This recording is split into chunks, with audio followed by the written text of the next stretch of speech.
Resident Evil is celebrating its 25th anniversary, and it can't be understated how much of an impact it has made. The Resident Evil franchise, or Biohazard as it's known in Japan, continues this year with the imminent release of Resident Evil Village. As we eagerly await its launch, it's a good time to look back. I'm Camille Salazar-Hadaway, and this is how the Resident Evil franchise has made its mark on the horror genre.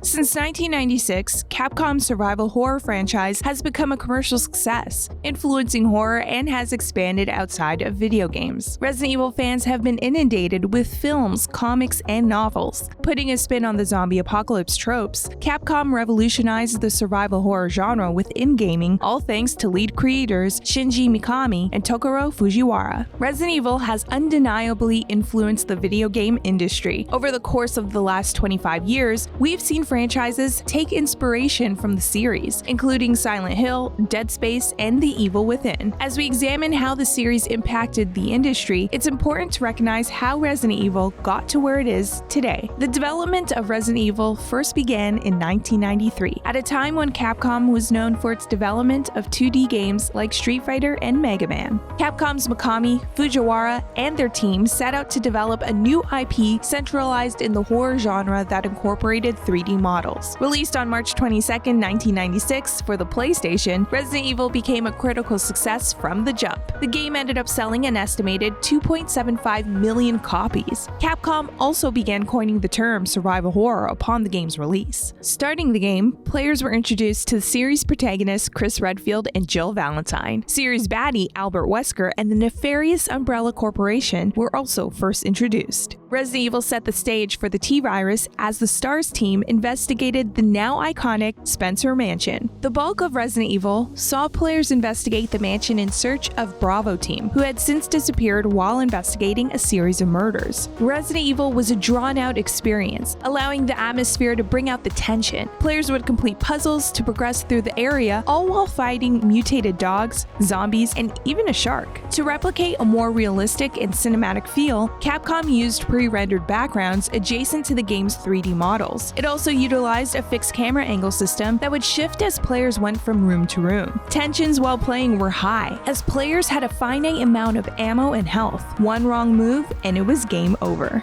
Around the time Capcom released Resident Evil, Japanese studio KONAMI began working on a survival game of their own. Yeah, you know the one.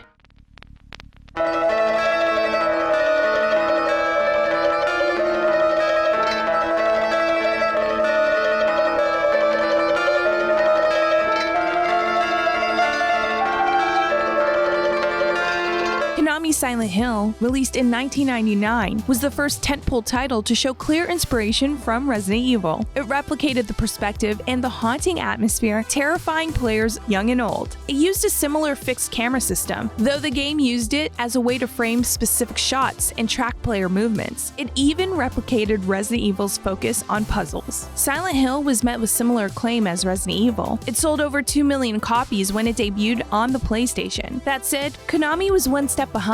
By the time their game came out, the Resident Evil franchise was already picking up more steam. Because of its commercial success, Capcom and its developers quickly began working on a sequel. In 1998, Resident Evil 2 launched on the PlayStation with even more acclaim about its atmosphere and gameplay. Resident Evil 2 expanded the series' horizons by showcasing more of the fictional Raccoon City. It introduced us to mainstay characters Leon Kennedy and Claire Redfield, while retaining much of what players adored in the first entry. Resident Evil 2 terrified players, thanks to the addition of the horrifying liquor enemy types. Though beyond all else, the Terminator-like foe, Mr. X, stuck with players years following its release. Mr. X was not only intimidating, but it changed the way survival games were played. There was an overwhelming sense of fear, knowing he could pop out at inopportune moments. 1998 also saw the release of Parasite Eve on PlayStation. Published by Squaresoft, now Square Enix, Parasite Eve was considered the company's answer to Resident Evil. Parasite Eve played more like an action RPG. However, it featured some heavy survival horror elements inspired by Resident Evil. It was the developer's very first M-rated title and was based on a Japanese novel of the same name. Being a darker game, Parasite Eve saw players square up against mutated creatures, demons, and an assortment of other creepy enemies. Over the next 4 years, Capcom expanded its Resident Evil footprint. This includes the release of 3 more mainline entries: Resident Evil 3 Nemesis, Resident Evil Code Veronica, and Resident Evil 0. In the same year that Resident Evil 0 was set to debut on Nintendo's GameCube, Resident Evil fans were treated with the release of the first theatrical film adaptation of the franchise. If anyone still had doubts that Resident Evil was having a big impact on horror in 2002, Paul W.S. Anderson's film adaptation hoped to squelch those fears. Produced with a modest budget of an estimated $33 million, the Resident Evil movie saw a cumulative world gross of almost $103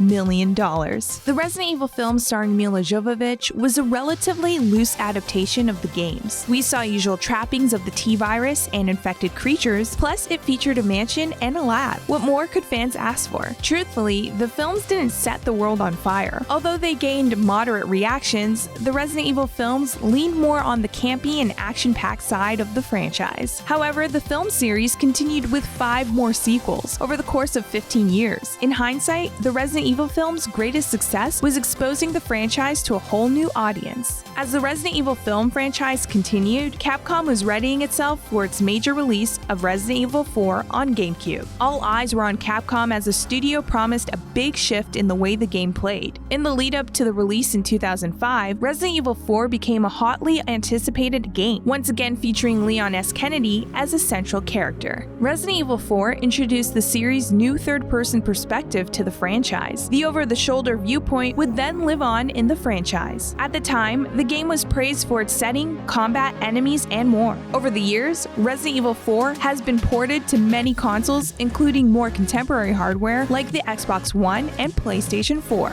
The critical success of Resident Evil 4 dawned a new age of the franchise. Aside from the new gameplay perspective, the series began towing the line from survival horror to action horror. Other developers began to take notice as the Xbox 360 and PlayStation 3 generation was revving up. More developers began considering their possibilities of capitalizing on survival horror. The Silent Hill franchise was still going on strong at this point. By 2007, the franchise had been widely regarded as Resident Evil's strongest competitor. Throughout the evolution of the franchise, Silent Hill has retained a lot of inspiration taken from Resident Evil, albeit with its own survival horror twist. That said, a new contender was about to enter the ring. In 2008, EA's now defunct studio Visceral Games launched Dead Space. Flashback to 2005, and the studio was on the verge of entering the production of a second sequel to System Shock. Former Visceral Games vice president and general manager Glenn Schofield said they instead pivoted and approached EA regarding the development of Dead Space following the critical reception of Resident Evil 4.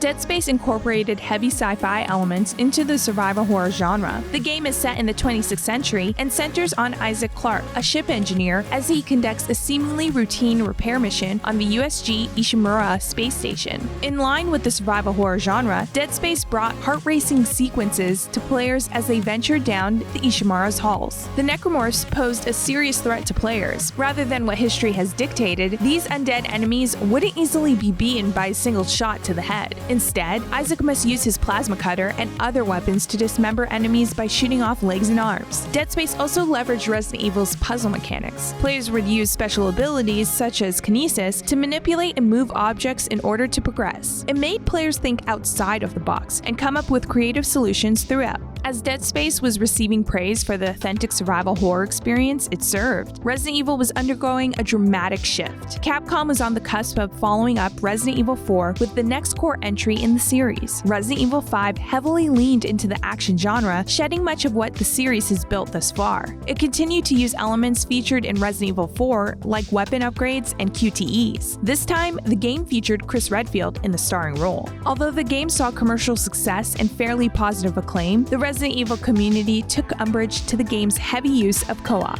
A second player could join the fold as a newcomer to the series, Shiva Olimar. Together, Chris and Shiva explored a fictional region of Africa called Kujuju to investigate a possible threat. Combat in the game is faster paced and tilted heavily towards a blockbuster spectacle. In an attempt to possibly appease action shooter fans, Resident Evil was entering a new phase of its life cycle. Back with Dead Space, Visceral Games was wearing its Resident Evil inspiration on its sleeve, while bringing its own unique flair to the table. The creativity from Schofield and his team paid off, as Dead Space received positive critical reception. EA and Visceral Games moved forward with the Dead Space franchise. In 2011, Dead Space 2 hit consoles and PC. It retained much of what players wanted to see from the franchise, including interesting puzzles and haunting scenarios against necromorphs. As Resident Evil was moving towards a more action-heavy genre, Dead Space 2 kept the core gameplay loop in line with what Resident Evil fans were looking for. However, it appeared as though those days were numbered. Similar to Silent Hill, Visceral Games kept the reactionary trends set by the Resident Evil franchise. In 2012, Capcom doubled down on the action shooter-inspired elements of Resident Evil 5 and followed it up with Resident Evil 6.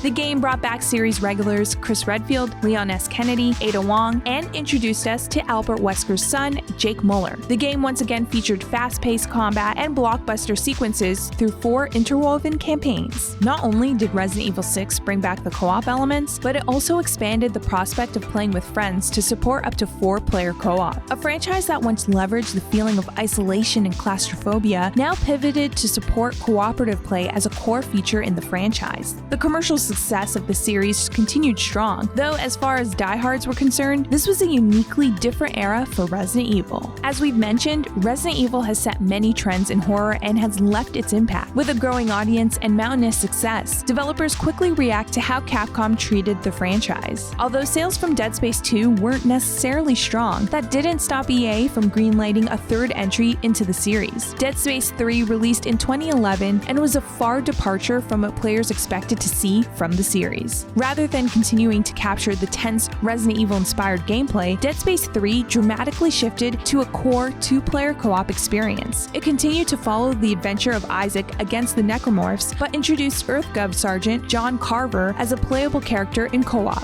While Dead Space 3 saw positive review scores, the purists craving an authentic Resident Evil-like experience were not as easily persuaded to play another co-op-centric game that pushed survival horror to the wayside. Dead Space 3 underperformed in its sales, while Capcom's franchise was successful enough to continue to evolve. The same could not be said for Dead Space and Visceral Games. In 2017, EA shuttered the studio, thereby closing the books on the Dead Space franchise. Following the release of Resident Evil 6, there was a momentary pause as Capcom deliberated the direction it wanted to go in. By this time, creators Shinji Mikami and Tokuro Fujiwara had both stopped working on the series. While Fujiwara took a break from the industry, Mikami had already established his own studio, which was acquired by ZeniMax Media, Tango Gameworks. The studio's very first game harkened back to the earlier days of Resident Evil, capturing the special magic it had in horror. Following in the footsteps of earlier Resident Evil games, influenced mainly by Resident Evil 4, The Evil Within was a third-person survival horror with a psychological thriller spin. The game placed you in the shoes of police detective Sergeant Sebastian Castellanos, who investigates a mass murder at the fictitious Beacon Mental Hospital. From there, Sebastian is strung along an unsettling journey that explores darker themes. The Evil Within also maintains Resident Evil's finite ammo supply and demand for healing items. The Evil Within performed well critically and in its sales. The Tango Works title set the record for the highest-selling first month for a new survival horror IP. It was then given a sequel, which stuck to its roots, and was released in 2017. Although Tango Gameworks has not revealed a follow-up, the acquisition of the parent company, ZeniMax Media, by Microsoft may open up opportunities for another sequel in the future. By this time, Capcom had released a plethora of spin-offs and side entries, though it was the release of Resident Evil 7 that would mark the return of the true blue survival powerhouse that has defined an entire genre. Resident Evil 7 ditched the third-person perspective, opting for a more immersive first-person viewpoint. Settling into the Baker's estate, newcomer Ethan Winters was taken through a new intense and enrapturing path down another Umbrella conspiracy in search of his missing wife Mia. genre. Despite the perspective change, Resident Evil saw a return to the slow-paced scares, the urgency to collect valuable ammo, and the long-awaited return to meaningful puzzles. When looking at what classic Resident Evil game offered, RE7 checked most of those boxes. Capcom had now steadied the reins on their franchise and confidently showed that they understood the impact they had on the genre and its importance to uphold survival horror. In this new era of Resident Evil, Capcom went back to the well to bring beloved classics to modern consoles. In 2019, the company published a Resident Evil 2 remake, and the following year saw Resident Evil 3 remake hit major platforms. Although many considered the late 90s and early 2000s as the golden age of Resident Evil, Capcom may have entered into a second coming. Things have come full circle for Capcom and Resident Evil. Its impact on survival horror continues to live on. Most recently, Bloober Team's The Medium captured the special feeling when playing Resident Evil for the first time, using atmosphere and tension to create a gripping narrative. 2020's The Medium also brought back a fixed camera as a way of showcasing the game and its unique dual reality system. With Resident Evil fans hungrily awaiting the release of Resident Evil Village, the franchise's influence will continue to live on. Ex-Visceral Games VP Glenn Schofield has already teased his next game from new developer Striking Distance Studio, the Callisto Protocol. With obvious inspirations from Dead Space, the game looks to capture that feeling of horror that will give you heart palpitations. As we celebrate Resident Evil's 25th anniversary, we thank Capcom for its innovation and setting the trend in the survival horror genre. Resident Evil has paved the way for other developers to experiment and put their own spin on the genre. Here's to another strong 25 years, Resident Evil. If you like this video and want more of our content, be sure to hit that like button and subscribe to The Leaderboard.